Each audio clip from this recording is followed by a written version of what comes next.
Morning everyone. मैं अजय कुमार सिंह आप लोगों को ज्योग्राफी का क्लास लूँगा। अभी आप लोगों को पता है कि नई नई वैकेंसी आई है लेखपाल की, लगभग 8000 वैकेंसी आई है। तो हम लोग अभी लेखपाल पे ज़्यादा फोकस करेंगे। वैसे तो हम लोग ज्योग्राफी में सब कुछ पढ़ेंगे, सबके लिए पढ़ेंगे। सबके लिए मीन्स कि हम लोग लेखपाल के भी पढ़ेंगे, यूपीएसआई की वैकेंसी उसके लिए भी पढ़ेंगे, कांस्टेबल पे भी पढ़ेंगे, और इवन की हम लोग अभी लोअर पीसीएस भी आ रहा है उसको भी कवर करेंगे। मतलब हम लोग का ये ज्यादा मोटिव रहेगा कि वनडे के एग्जाम तो क्लियर हो ही हो, साथ में जैसे वनडे वाले लड़के हैं वो लोअर भी देते हैं, पीसीएस भी देते हैं। तो कोशिश हम लोग करेंगे कि इस लेवल पे हम लोग पढ़ें, इस तरह पढ़ें कि हम लोग का जो एग्जाम क्रैक हो ये लगभग सभी एग्जाम क्रैक कर पाए हम लोग। जैसे पीसीएस में भी अच्छे से अपीयर हो पाए, अच्छे से एग्जाम को क्रैक कर पाए। तो सिलेबस को हम लोग इस हिसाब से पढ़ेंगे कि ज्योग्राफी पूरी की पूरी हमें समझ में आया, अच्छे से हम उसको पढ़ पाए। ठीक है, तो उसी पे आज हम लोग बात करेंगे। हालांकि ज्योग्राफी पढ़ने से पहले हम लोग थोड़ा सा स्ट्रेटजी पे बात करेंगे कि कोई भी चीज क्यों पढ़े। जैसे एक आप लोगों के लिए सबसे अच्छी बात है कि हम लोग ये देखेंगे कि कोई भी सब्जेक्ट जो है, कोई भी सब्जेक्ट हम लोग क्यों पढ़े। किसी भी सब्जेक्ट को लेकर हम लोग 3 क्वेश्चन पुट अप करेंगे। क्यों, क्यों, व्हाई, कैसे, हाउ एंड कब।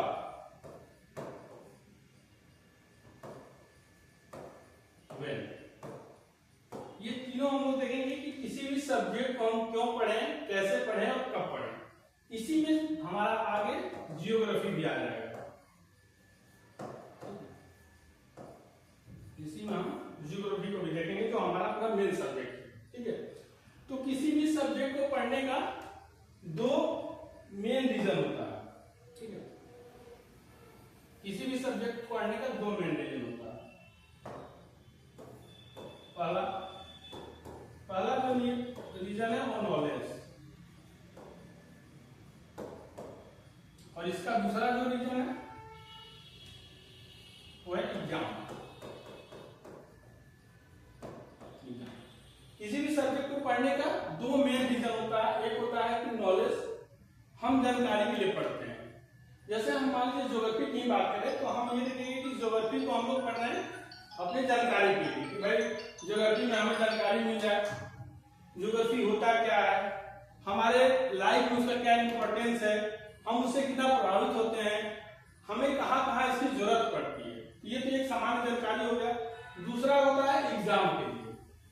बेसिकली हम लोग जो अभी पढ़ रहे हैं वो इसी के लिए पढ़ रहे हैं, क्योंकि नॉलेज बेस्ड हम लोग अगर पढ़ाई करेंगे तो बहुत ब्रॉड हो जाएगा। जैसे हमें पीएचडी करना है और नहीं हमें थीसिस लिखना है, नहीं हमें कोई बड़ा लेक्चरर प्रोफेसर उसकी तैयारी कर रहे हैं, हम तैयारी कर रहे हैं अपने वनडे एग्जाम की, खासतौर पर अभी लेखपाल के लिए। तो हमारा मेन मोटिव रहेगा, मेन एम जो रहेगा वो ये रहेगा कि हम लोग उसको क्रैक कर पाए, लेखपाल को वैकेंसी को क्रैक कर पाए। तो उसके लिए हमारा मेन फोकस रहेगा कि हम एग्जाम के पॉइंट ऑफ व्यू से तैयारी करें, पढ़ाई करें, ताकि हम एग्जाम क्रैक कर पाए। बाद में जब एग्जाम क्रैक कर पाएंगे तो हम नॉलेज बेस पे भी खूब अच्छे से इसको पढ़ेंगे, ताकि हम आगे ज्योग्राफी के बारे में खूब अच्छे से अध्ययन कर सके, खूब अच्छे से जान पाए। तो एग्जाम और पॉइंट से हमें पढ़ना है, ये हमें फोकस करना है कि हम इसको क्यों पढ़ रहे हैं, एग्जाम और पॉइंट से पढ़ रहे हैं। दूसरा, कैसे पढ़ें। किसी भी सब्जेक्ट को, सिर्फ ज्योग्राफी नहीं, हिस्ट्री हो गया, करंट अफेयर हो गया, साइंस हो गया, साइंस टेक हो गया, मैथ्स हो गया, रीजनिंग हो गया, हिंदी हो गया, कोई भी सब्जेक्ट है तो उसको हम कैसे पढ़ें। तो कैसे में भी कई पार्ट्स हो सकते हैं। एक पार्ट हो सकता है कि आप बुक से पढ़ें, एक होता है क्लास नोट से पढ़ें, ठीक है, एक होता है किसी के गाइडेंस में पढ़ें, है ना। तो कई तरीके होते हैं पढ़ने का। तो अभी जो कैसे पढ़ना है उसमें हमारा जो मेन फोकस रहेगा, या हम आप लोग ये बताएंगे कि बुक तो कोई 1-2 सजेस्ट हम करेंगे जो आपको पढ़ना ही है, क्लास नोट से ज्यादा पढ़िए। क्लास नोट से जो हम यहाँ पढ़ेंगे आपके साथ, वो जो पढ़ाएंगे आपको उसको ज्यादा से ज्यादा आप पढ़िए, क्योंकि हम आपको जो डिलीवर करेंगे, जो मेटल हम आपको देंगे बहुत कंक्रीट होगा, बहुत ज्यादा बिखराव की जरूरत नहीं है। जैसे कहावत भी है कि सिलेक्शन क्या पढ़ने से नहीं होता, सिलेक्शन क्या नहीं पढ़ने से होता है ना। क्या तो सब कुछ हम पढ़ते हैं, लेकिन हम लोग इतना ज्यादा पढ़ जाते हैं कि हम लोग कंफ्यूज हो जाते हैं। मार्केट में इतने सारे मैटर पड़े हुए हैं, मैगजीन है, बुक्स है, तो इतने सारी चीजों को हम लोग ना तो पढ़ पाते हैं ना समझ पाते हैं, और परिणाम क्या होता है सिलेक्शन हम लोग नहीं ले पाते हैं। तो सिलेक्शन कम पढ़ने से होता है, बहुत अधिक पढ़ने से नहीं होता। इसके लिए एक छोटा सा उदाहरण देना चाहूंगा आप लोगों को। जैसे मान लीजिए आपको अपने घर जाना है, तो ऐसा कोई भी स्टूडेंट, चाहे ऑफलाइन हमारे साथ जुड़े हैं आप लोग या फिर ऑनलाइन जुड़े हैं हमारा आप लोग हमसे, इसमें कोई भी एक ऐसा स्टूडेंट नहीं मिलेगा जो अपने घर का रास्ता भूल गया हो। अभी जाना हो तो भी चला जाएगा, अगले 10 साल बाद जाना हो, अगले 5 साल बाद जाना हो, 2 साल बाद जाना, मतलब अमूमन कितना भी चेंज हो जाए आपके घर परिवार के इर्द गिर्द, आपके गांव में आपका रोड, आपका सड़क जो भी बन जाए, फिर भी आप अपने घर पहुंच ही जाएंगे। क्यों? क्योंकि वहां पे आप बार बार गए हुए हैं, वहां का रोड आप नहीं भूल पाएंगे। लेकिन एक अननोन जगह पे, जैसे मान लीजिए लखनऊ से आपको दिल्ली जाना हो, तो पहली बार लखनऊ से दिल्ली आप बाई रोड जा रहे हो, तो हो सकता है कि ज्यादातर भूलेंगे, अगले बार जाएंगे कम भूलेंगे, ऐसे 2-4 बार 10 बार 20 बार जाएंगे। एक समय ऐसा आएगा कि आपको पूछने की जरूरत नहीं पड़ेगी और आप लगातार बिना किसी से पूछे आप दिल्ली पहुंच जाएंगे। इसका मतलब एक ही हुआ कि चीजों को अगर बार बार हम पढ़ते हैं तो हमें वो चीजें याद हो जाती है, और इसीलिए वो चीजें हमें रिकॉल कर पाती है और हम एग्जाम में भी उसको कर पाते हैं। ये इसलिए मैं आपको बता दिया कि जो बुक है, जैसे मैं बुक की बात किया, तो एक बुक को 10 बार पढ़ना है, ना कि 10 बुक को एक बार पढ़ना। होता क्या हमेशा उल्टा होता है। हम लोग मार्केट जाते हैं, जो लोग भी सजेस्ट करते हैं कल ये बुक खरीद लाते हैं, 1 महीने बाद ये बुक खरीद लाते हैं, अगले महीने बाद तो दूसरा बुक खरीद लाते हैं, और मैगजीन खरीद लाते हैं। हम लोग पढ़ते थे, पता चला एक को एक बार भी अच्छे से नहीं पढ़ पाते। तो हमारे कहने का मतलब ये है कि अगर आप बुक को पढ़ रहे हैं, एक ही बुक को 10 बार पढ़िए, इतने बार पढ़ जाइए, कम से कम उस बुक से अगर कोई क्वेश्चन आए तो हम छोड़ न पाए। बाकी और भी चीजें पढ़ने को रहती हैं, सिवाय इसके कि 10 बुक को एक बार पढ़िए, पता चला कि किसी से भी क्वेश्चन आए तो हम लोग कर नहीं पाए। तो कैसे पढ़ने में ये भी है कि हम लोग क्लास नोट्स को ज्यादा से ज्यादा पढ़ेंगे, कंक्रीट वे में पढ़ेंगे, बुक का कम सहारा लेंगे, उसी बुक को पढ़ेंगे जो हमारे काम का हो, ऐसा नहीं कि बहुत सारा हो। ठीक है, इसके बाद गाइडेंस तो रहेगा ही, हम लोग आपके साथ हैं, और भी सर लोग हैं, सब साथ में हैं। ज्योग्राफी मैं पढ़ा रहा हूँ, मैं आपके साथ हूँ, हिस्ट्री वाले सर हैं, करंट अफेयर के सर हैं, जो भी आपके साथ हो, गाइडेंस हमेशा हर सब्जेक्ट में आपके साथ मिलता रहेगा। तो कैसे पढ़े ऐसे, दूसरा है कब, तीसरा स्टेप ये पढ़ा तो क्यों पढ़े, नॉलेज के लिए पढ़ लिया, अरे एग्जाम बेस्ड पढ़ लिया, हम लोग एग्जाम क्रैक करना है। कैसे पढ़े, तो बुक से पढ़े या नोट से पढ़े, नोट्स को भी कैसे पढ़ना ये आगे हम धीरे धीरे जैसे आगे बढ़ते जाएंगे आपको बताते जाएंगे। बुक भी पढ़ना है तो बुक की रीडिंग कैसे करनी है, क्या बुक से लेना है, क्या उसका नोट्स बनाना है, कौन सी बुक पढ़नी है, कौन सा बुक के टॉपिक को कितनी बार पढ़ना है, ये सब आगे डिस्कस होगा, गाइडेंस तो मिलता ही रहेगा। और इसके बाद जो है कब पढ़ना है, कब का मतलब ये नहीं कि सुबह पढ़ें या शाम को पढ़ें या रात को पढ़ें, ऐसा नहीं करना है। कब का मतलब कि अगर ज्योग्राफी को हम सीख लें, अपने सब्जेक्ट को लें, तो ज्योग्राफी को अब स्टूडेंट करते हैं क्या है कि अभी पढ़ लिया, मान लीजिए पढ़ने के बाद उसको 2 महीना बाद क्लियर हो गया, ठीक है, 2 महीना तक छोड़ दिए, उसका रिवीजन ही नहीं किया, उसको पढ़े ही नहीं, और सीधे कहा एग्जाम में जाते समय बिना पहले पढ़ने लगे। तो ऐसे नहीं करना है। कब पढ़ने का मतलब कि डेली बेसिस पे रिवीजन करना है, कुछ ना कुछ। हो सकता है कि अगर 10 चैप्टर आप पढ़े हो, तो 10 चैप्टर आप हर दूसरे दिन नहीं रिवीजन कर पा रहे हैं, तो उसको बांटना पड़ेगा आपको, स्ट्रेटजी पे थोड़ी काम करनी पड़ेगी, बांट के उसको छोटा छोटा बना के और आपको पढ़ना पड़ेगा। जैसे कि मान लीजिए एक चैप्टर आज पढ़ लिए, एक चैप्टर फिर 2 दिन बाद पढ़ लिए, फिर 2 दिन बाद दूसरा चैप्टर पढ़ लिए, ऐसे कर करके आपको लगातार पढ़ना ही पड़ेगा। क्योंकि जब आप नहीं पढ़ेंगे तो चीजें भूल जाएंगी, और भूलेंगी तो फिर वही वाली हाल हो जाएगी कि आप अपने घर को भी भूल जाएंगे, वैसी स्थिति हो जाएगी कि आप पहुंच नहीं पाएंगे। तो इसलिए कब का मतलब कि डेली थोड़े थोड़े हर दूसरे दिन बाद या हफ्ते में 2 दिन उसको एक टाइम पीरियड बना के उस टाइम पीरियड में रिवीजन करना होगा और ऐसा पढ़ना होगा। तो किसी सब्जेक्ट को क्यों, कैसे और कब करके ये ध्यान देकर पढ़ना होगा। इसके अलावा पढ़ाई का एक सबसे बड़ा माध्यम है स्ट्रेटजी, रणनीति। बिना रणनीति की पढ़ाई होगी तो सक्सेसफुल नहीं होगा। जितने भी आप लोग जो स्मार्ट तैयारी करते हैं या फिर जो सक्सेस लोग हैं, जो आज सक्सेस हो गए हैं, उनसे आप बात करिएगा तो यही बताएंगे कि रणनीति बहुत जरूरी है। रणनीति कैसे होनी चाहिए किसी चीज को रणनीति पे बेसिकली काम करने की जरूरत होती है।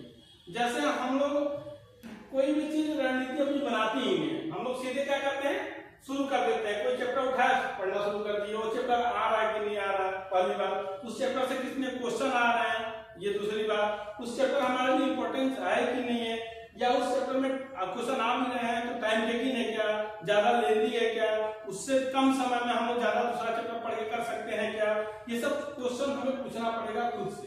ठीक है, तो इसके लिए क्या करना पड़ेगा, थोड़ा हमें पैटर्न पे ध्यान देना पड़ेगा।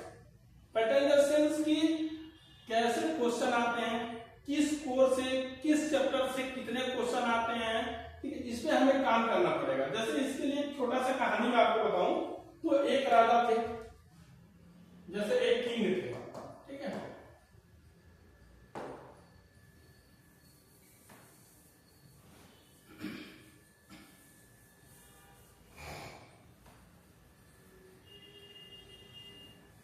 यहां ले लेते हैं, जैसे एक किंग था, एक राजा, उनके 4 लड़के थे।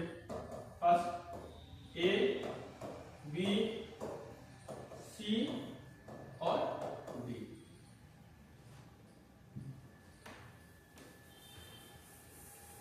अब राजा थोड़े वृद्ध हो गए थे, तो चाह रहे थे कि अब राजपाट अपने हम युवराज को दे दें। लेकिन समस्या ये थी कि उनके 4 लड़के थे, तो 4 लड़कों में देते किसको अपना, किसे अपना राज्य सौंपते, किसे राजा बनाते, बड़ा कंफ्यूज था उन्हें। कंफ्यूजन लेकर उन्होंने इस बात लेकर थी कि कौन सा अच्छा शासक बन पाएगा, तो सोचे कि चलो इनकी परीक्षा लेते हैं। परीक्षा लेने के लिए उन्होंने क्या किया, उन्होंने ये किया कि एक परीक्षा लेने के लिए उन्होंने अपने मंत्री को बुलाया और बोला कि मेरे 4 बेटों को बुला लीजिए और उनसे बोल दीजिए कि उनका क्या होगा, एक एग्जाम होगा, परीक्षा होगा। एग्जाम में वो बोले कि मान लीजिए एक पेड़ है, उन्हें पेड़ दे दिया गया, ठीक है, और बोला गया इन 4 को, और 4 को कुल्हाड़ी दे दी गई, 4 के पास कुल्हाड़ी दे दी गई, और बोला गया कि भाई आपको ये पेड़ काटना, ठीक है। अब कहा कि आप चले जाइए और आपको 5 घंटे दे दिए गए, सबको समय दे दिया गया, संसाधन दे दिए गए और लक्ष्य दे दिया गया। कहा गया कि इन 5 घंटे में इस कुल्हाड़ी से, अपने कुल्हाड़ी से इस पेड़ को काट डालना। सभी लोगों ने अपना काम, भाई मिल गया ना कुल्हाड़ी, समय भी मिल गया, तो चले गए पेड़ काटने। 3 लोगों ने अपने अपने पेड़ को, अलग अलग पेड़ था, अपने अपने पेड़ को काटना शुरू कर दिया। लेकिन उसमें जो ये सी वाला था, इसने क्या किया कि पहले अपने कुल्हाड़ी को ले जाके और उसका धार तेज करने लगा।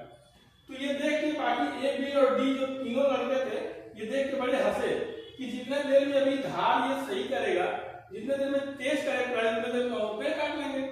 लेकिन हुआ इसका उल्टा।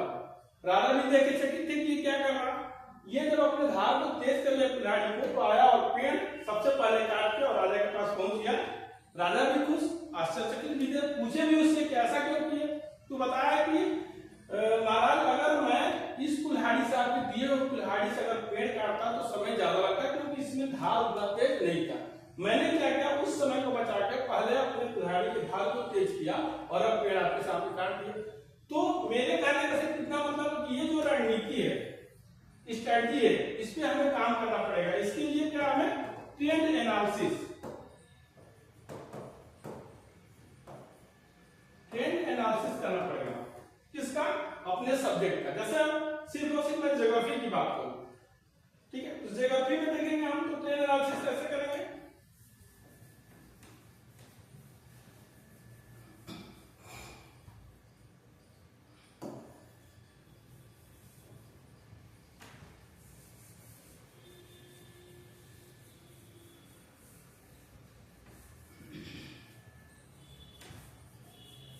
जैसे ज्योग्राफी की बात करें, हम ट्रेंड एनालिसिस बात करें,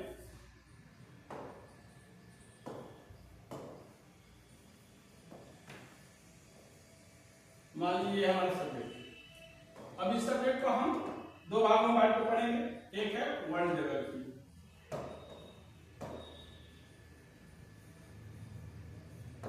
दूसरा है इंडियन ज्योग्राफी।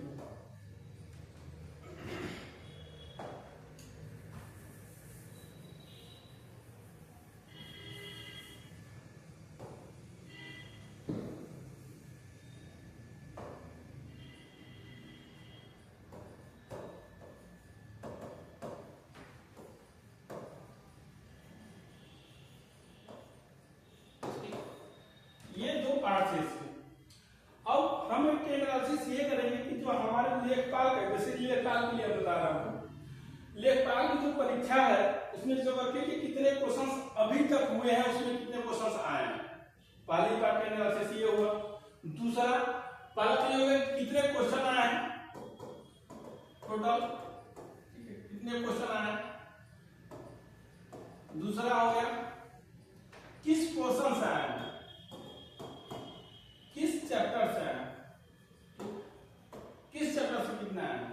तीसरा क्या चैप्टर जो क्वेश्चन है वो कम ज्यादा हुए हैं और किस किस ईयर में हुए हैं। इसका मतलब हमें पता चल रहा है कि इस ईयर में ये इस चैप्टर से इतना आया, इस ईयर में इस चैप्टर से आया, तो हम आगे उसी हिसाब से इस साल का टेन एनालिसिस कर पाएंगे और अपनी रणनीति बना पाएंगे। चौथा, क्या किसी कोई बड़ा चैप्टर है जिससे क्वेश्चंस तो आ रहे हैं लेकिन बहुत लेंथी है, क्या वो हमारे लिए शॉर्ट टर्म में यूजफुल है कि नहीं है, उसको पढ़ना हमें जरूरी है कि नहीं है। हो सकता है कि मान लीजिए कोई एक चैप्टर है, जैसे मान लीजिए कॉस्मोलॉजी है, और कॉस्मोलॉजी हम पढ़े पूरे कॉस्मोलॉजी पढ़ लें। पूरे कॉस्मोलॉजी पढ़ने के बाद हमें सिर्फ 2 क्वेश्चन मिले और पता चला कि सिर्फ हम करंट पढ़ लें, करंट मीन्स धारा, या स्टेट पढ़ लें, जल संधियां, और इसी से हमें 5 क्वेश्चन मिले। तो क्या हमें ये पढ़ना जरूरी है कि ये पढ़ना जरूरी है? पढ़ना दोनों जरूरी है, लेकिन यदि हमारे पास कम समय है तो हम किस पे ज्यादा फोकस करेंगे, ये हमारे एनालिसिस का एक हिस्सा है। तो यदि हम इस तरह अपनी तैयारी करेंगे तो कम समय में ज्यादा अचीवमेंट हमें मिलेगा, ज्यादा अचीव कर पाएंगे, हम एग्जाम को अच्छे से क्रैक भी कर पाएंगे और कोशिश करेंगे कि हमें दोबारा फिर लेखपाल का एग्जाम देने की नौबत न आए या न दे पाए, एक ही बार में क्रैक करना है। आगे भी और भी जीवन है, आगे और भी आगे बढ़ना है, ठीक है। तो ज्योग्राफी को, स्पेशली ज्योग्राफी को हम लोग इसी तरह पढ़ेंगे, एक रणनीति बनाएंगे। अब ये रणनीति ये जो है इसको आपको करना है। हालांकि टेन एनालिसिस मेरे पास है, मैं भी आपको दे दूंगा, बनाया हुआ है, उस पर मैंने काम किया है, लेकिन मैं चाहूंगा कि सब कुछ बना बनाया आपको न मिले। होता क्या है कि जब सब कुछ बना बनाया मिलता है तो आदत खराब हो जाती है और मेहनत करने की क्षमता या फिर मेहनत करने की जो जिज्ञासा है वो कम हो जाती है। तो पहले इसको आप करेंगे, बाकी जहां दिक्कत होगी, जो भी बच्चे जो ऑफलाइन है ऑनलाइन है सबके लिए पहले ये आप करेंगे टेन एनालिसिस में जो समस्या आएगी उसको मैं बताऊंगा। फाइनली मैं भी आपको बता दूंगा कि किस ईयर में कितने क्वेश्चन आए हैं, कितने क्वेश्चन और आ सकते हैं, किस चैप्टर से कितने क्वेश्चन आए और कौन सा चैप्टर आपको अगर मजबूरी होगी तो स्किप करना है, वरना पढ़ना तो सबको है। तो पहले ये टेन एनालिसिस आप करेंगे, थोड़ा मेहनत एक आध दिन का, इसके लिए कुछ नहीं करना है। कोई भी बुक जो मार्केट में आपको है उठा लेनी है, जो प्रीवियस ईयर का क्वेश्चन उसको देख लेना, उसी से आपको समझ में आएगा कि किस साल किस चैप्टर से कितने क्वेश्चन आए और ज्योग्राफी से कितने क्वेश्चन आ रहे हैं और सब्जेक्ट से कितने क्वेश्चन आ रहे हैं। ये बहुत बड़ा टफ कोई सब मतलब काम नहीं है, टास्क नहीं है बहुत आसान, लेकिन समस्या ये नहीं कि शुरुआत कब हो। बिल्ली के गले में घंटी कौन बांधने वाली आपको वही हो जाती है। जैसे ही आप शुरू करेंगे आपको मजा आएगा और आप फिर आगे एनालिसिस कर पाएंगे, लेकिन एक बार शुरुआत तो करनी ही पड़ेगी, क्योंकि मेहनत तो करना ही पड़ेगा, बिना मेहनत का कोई फल नहीं मिलने वाला है, न तो आपको न हमें। तो हम लोग ज्योग्राफी को इसी तरह आगे पढ़ेंगे। आज थोड़ा सा हम आपको बता दे रहे हैं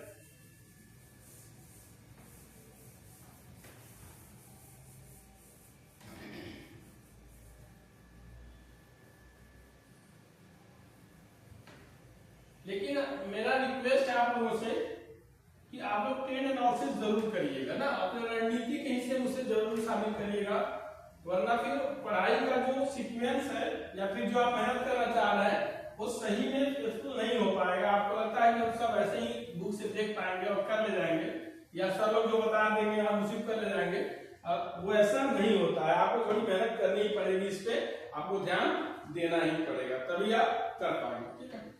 तो जैसे मेरा सब्जेक्ट है ज्योग्राफी,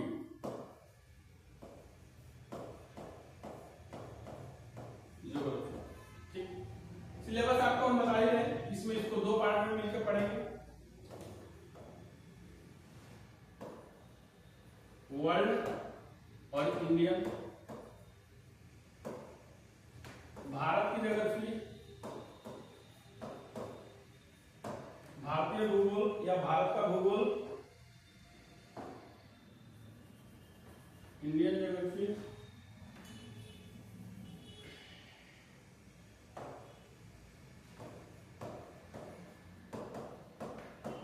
और वर्ल्ड ज्योग्राफी।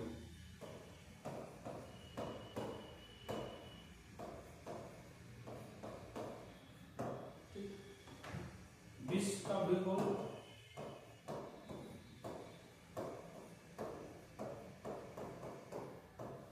और दूसरा भारत का भूगोल।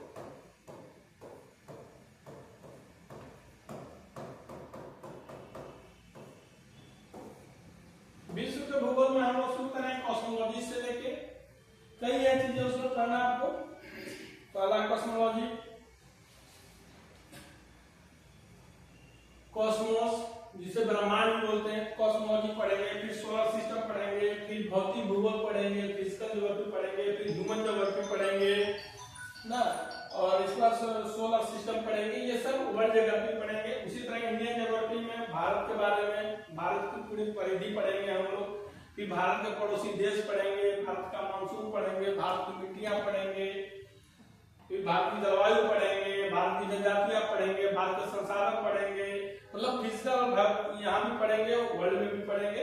बस ज्यादातर चीजें वर्ल्ड में हो जाती है, शुरू हम वर्ल्ड से ही करेंगे, क्योंकि वर्ल्ड में जो चीज आप पढ़ेंगे उसी का अप्लाइड पोर्शन होता है इंडिया में, उसी को अप्लाइड पोर्शन में हम लोग पढ़ेंगे इंडिया में। क्यों?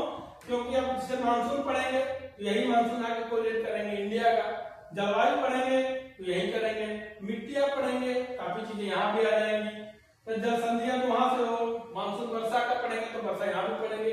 तो ये इसी का अप्लाइड फॉर्म है भारत के भूगोल में, इस तरह हम लोग पढ़ेंगे, फिर भारत का भूगोल पढ़ेंगे और विश्व का भूगोल पढ़ेंगे।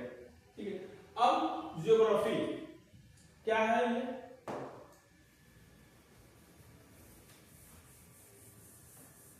ये एक एक चीज करके हम पढ़ते जाएंगे, सिलेबस कंफर्म होते जाएगा और क्लियर भी होते जाएगा। वैसे मैं आप लोगों को पीडीएफ भी दे दूंगा और लिखवा भी दूंगा कि सिलेबस इसका क्या है और कितना हमें पढ़ना है, कितने दिन में पढ़ना है, ये सब चीजें क्लियर हो जाए। अब आते हैं ज्योग्राफी। ज्योग्राफी मूलतः दो शब्द से मिलकर बना है, एक जियो, दूसरा ग्राफी।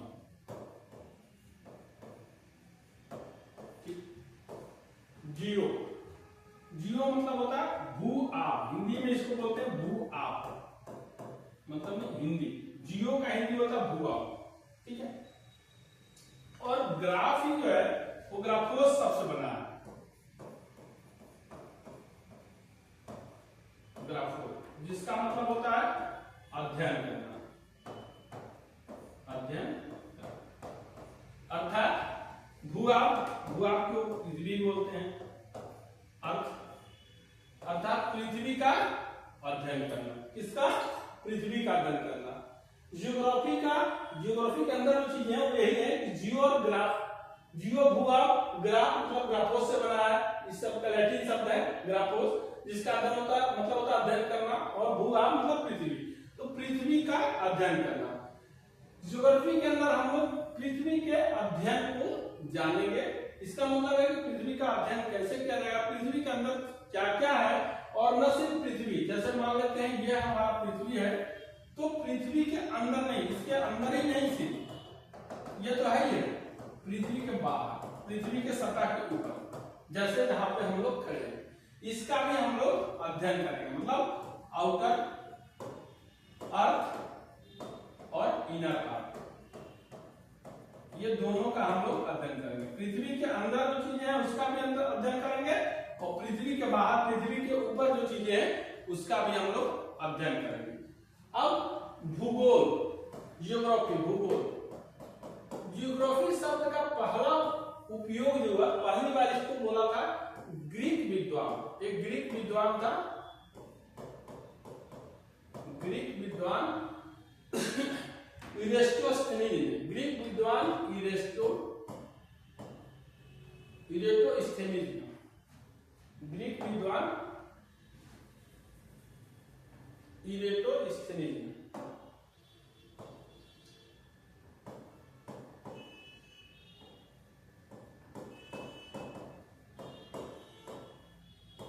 पहली बार इस शब्द का प्रयोग किया था, मतलब ज्योग्राफी शब्द का पहली बार प्रयोग किया था ग्रीक विद्वान इरेटोस्थेनिज्म। ठीक है, इसी ने इस शब्द के बारे में बताया और फिर आगे ये शब्द प्रचलन में रहा और वैज्ञानिकों के खोज का कारण बना। ठीक है, ये लगभग 274 से 196 बीसी की बात है।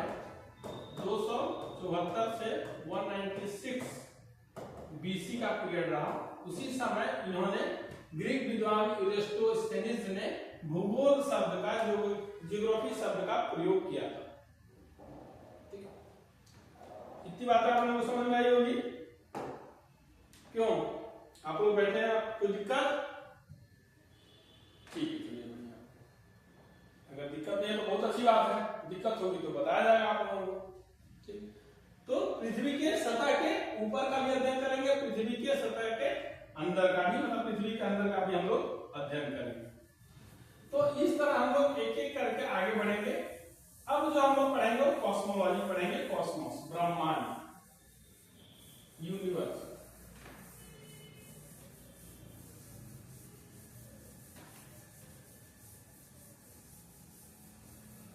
तो चूंकि आज आप लोगों का इंट्रोडक्शन क्लास था, इसलिए आज की क्लास इतना ही रहेगा।